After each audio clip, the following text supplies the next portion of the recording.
Hello, I am Juanpablo Palmas, and today I will be presenting my internship here at Gilbane. So, let's start off with how I got here. So, I went to a national convention that happens every year with SHIP, the Society of Hispanic Professional Engineers. This year it was in Anaheim, California. It was a big event, 15,000 people, so it was very, very, very educational and a very good experience. I spoke with Raquel from Gilbane. She's on the New York City department, and she builds buildings all around New York City. Here you can enjoy a picture of me with the Cheeto Man and me heading from LAX to Atlanta, where it was my second flight. So, a list of my supervisors. Here we got Raymond Rigsby.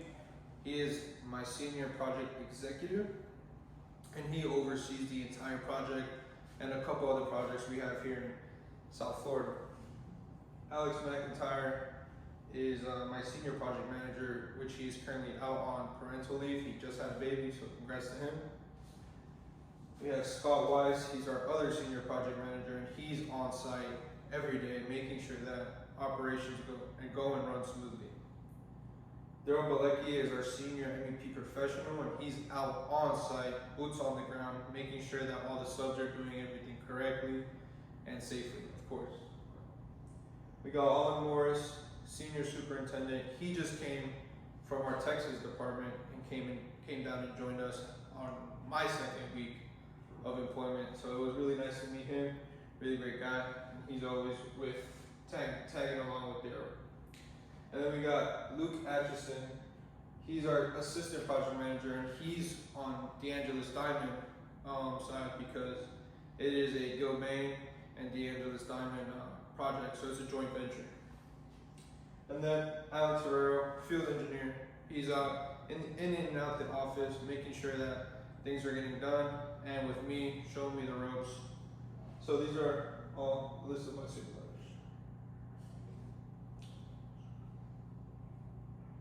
So let's start off with the project itself. The proposed project I'm working on is a brand new hospital building at NCH here in downtown Naples. It's for the Heart, Vascular, and Stroke Institute. Brand new building. We just finished demolition on it 3 weeks ago, I want to say. Like I said, it's a joint venture with DeAngelis Diamond. They're the local construction management company here in, I would say, Naples, Southwest Florida. And I also attached a news article. Here are some of my internship goals. Big goals for me to hit on this internship was to learn ProPort effectively and efficiently. Because I've never used it before, never seen it before. So getting this new software was pretty crucial to me. So I know how to use it is a big deal for me. Be present at site coordination meetings. I also did want to be present there every day, making sure that the subs know who I was, what my role was, being there, having a word, and learning what was going on a day-to-day basis. I also wanted to understand the RFI and submittal process. I only knew this through schoolwork, and I never actually applied the things that I learned in school. So getting to actually apply things in real life that I learned from school is really great. So here I go, man. I learned how to do that. How to communicate effectively with subcontractors is also a big deal because they're the ones boots on the ground doing the actual work. So communication is key. And I didn't know it was good to speak two languages. I speak two languages. So I speak English and Spanish. And most of our subs, they mostly speak Spanish, if not only Spanish. So it was really good for me to speak Spanish to them. Having my supervisors tell me what to tell them is a really good thing for the workflow and getting stuff done. So it is a really good goal to have. I also really wanted to know quality control and delivery inspections because I know having one thing on site is good, but making sure that thing is correct and good to go is another. So learning how to spot those differences is a good goal for me that I wanted to hit on this internship. So here it is, my internship goals. A couple of staff meetings that I did get to take pictures on. This staff meeting right here, it was an internal staff meeting. Here you can see I'm taking notes right here on my computer. We got a lot of I think this is, so most of the team was present, but another part of the team was on the computer. So they were just tuning in and listening, and I was taking meeting minutes. I made the 3-week look ahead to see what operations were going to be 3 weeks from now at the time of this picture. The reason I take meeting minutes is to recap and kind of summarize what the meeting was and what happened during the meeting, important key factors, critical path. So it's a pretty big deal sending this out because everyone expects it and everyone wants it correct. So learning how to do this, learning these types of things that I didn't know at FGCU is a big thing for me. So yes, took meeting minutes on this specific meeting and the 3-week look ahead. Here's an event that I really liked, is the dewatering process. I never knew how the dewatering process really looked like. I just knew it was taking water out of the ground, but I didn't think it was just that simple as just taking water out of the ground. I saw the subs build and actually make the well points. It showed me it's critical to prep the site, the dewatering process. I didn't know that specifically here in this area in downtown Naples, you dig down 2 feet and you're already hitting water, so this is a big deal. Here are a couple more pictures of the dewatering process. As you can see here, the operator was using the technique that we learned in school that makes it so that it won't cave in on these 3 men right here working. Here's a well point, and you can see they go all the way north of the building. So those are 2 great pictures to show. Here is a very good job site safety learning opportunity that happened to me. So on my first couple of days on my internship, I encountered this, as you can see. This is not good barricading. Some water can probably take out these cones, probably take out that sign. That sign is not the appropriate sign to use as a cover to a hole. This hole is probably 5-6 feet deep, so it is a hazard. It was improper barricading. So yes, I did address this to my supervisors and make sure the correct courses of actions were taken. And at the end, they did end up barricading with metal and also wrap. And then they also put in a wooden plank to make sure the hole was covered completely, so that way and nobody could accidentally walk in, fall. We have a big lawsuit, making sure that site safety is #1 priority. Here are one of my first delivery inspections. So here I am inspecting with Alan Terrero. He is a fellow FGCU Eagle, just graduated. We're here inspecting, making sure the stuff that came on site was the thing that was on the submittal that were approved. Here we were looking, and of course, to our surprise, there were items that were submitted and not on site when the sub said they would. We did do our count, we notified our supervisors about the issue, and we went on from there. Curtain wall RFI. Here, I was doing an RFI for the current wall, request for information regarding the current wall system.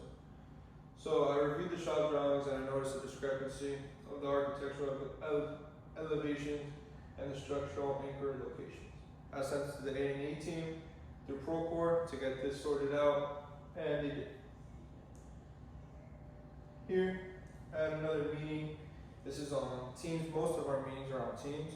So it was with the pile guys, as we call them. It's a UFI. They're called Universal Forming Inc. And this was, of course, on the pile solution. So I learned I was very good to critically plan early about these things, because these things take a long time to get in the rig. That rig is 150 feet, and our opening for the site is only 40 feet. So that turn radius is ridiculous, and we have to call the fence guys and coordinate with them to make sure that our truck can get in, put the rig in safely, and leave the site. This was we were talking about the equipment that would be used on site, what equipment would get there first, what equipment will get there last, how many men they're gonna have on the job, and making sure that their men are taking our safety briefing. Here on this side was a RFI response, and then I ended up closing this RFI, which was open for a while. So getting this closed was pretty good. So yes, here's answering me getting questions, responded by our design team. It's Canon Design, but I personally don't. I think they're based out of New York, I want to say. So we do not see them on a day-to-day basis. So here, the design team responded. I reviewed it with my superiors, and after I updated the logs, notifying the subs, I closed it, and I saw the communication cycles that we have here at Gilbane. Here is another quality control inspection. I do perform field quality control inspections, and so here's a picture that I took personally of a 12-inch gate valve for the sanitary sewer line. I made sure it was in good conditions, not broken, no chipping, no nothing. It was perfect. So I made sure it matched the submittal in Procore, pulled it up with the iPad, and lo and behold, it was all good. So it helped me see the importance of pre-installation checks, because what if we installed this without checking it down the line, a couple months, couple weeks maybe, it bursts, and that's no good, and that's another lawsuit that could happen. So making sure that these things get inspected is a good thing. And this was the big day. I was very excited for this day, actually, because we talked about it a lot. My fellow classmate, Caden Krishna, also doing the Gilbane internship, had another project here in Naples. So he came down on site, said he wanted to also experience the groundbreaking. This was a pretty big day. There was a lot of people there, NCH, CEO, city council, the mayor. Very, very great to meet these guys, and I did shake their hand, meet with them, talk with them. And of course, our president of FGCU, President Timur, we actually approached her while she was talking with colleagues, and she was saying to her colleagues how FGCU students tend to stay locally around the area and work locally. And of course, we tapped her shoulder and say we're the locals here. And we told her we were at FGCU, and she knows that we're on the construction management program. So she was very excited to take a picture with us and to show that FGCU does stay locally with their students. So it was really great. A lot of people, there was a lot of press. I was so amazed at how many people came to this event. You can't see here very good, but there is a dirt pile where the founders or patrons digged up the first pile of dirt. So it was very exciting. And there was a lot of community support. A lot of community support. And to wrap this up, I want to say I'm really grateful to Gilbane to give me the opportunity to do such an amazing internship here. As a first generation Mexican American, it's not easy to get these types of opportunities. It's very hard. That's why I also want to thank my family for supporting me and believing in me and pushing me to do these great things here in the U.S. Here. I also want to thank FGCU a lot and the SHIP organization for opening the doors to me, because I was a transfer student. I didn't start off at FGCU, so for them opening the doors to me, it really means a lot to me. And I want to thank you, Dr. Long, for also opening the doors and allowing me into the family. And to listen to my presentation. I believe this internship helped me grow a lot personally and professionally. So I'm gonna walk away from this experience even better than I walked in before. But thank you.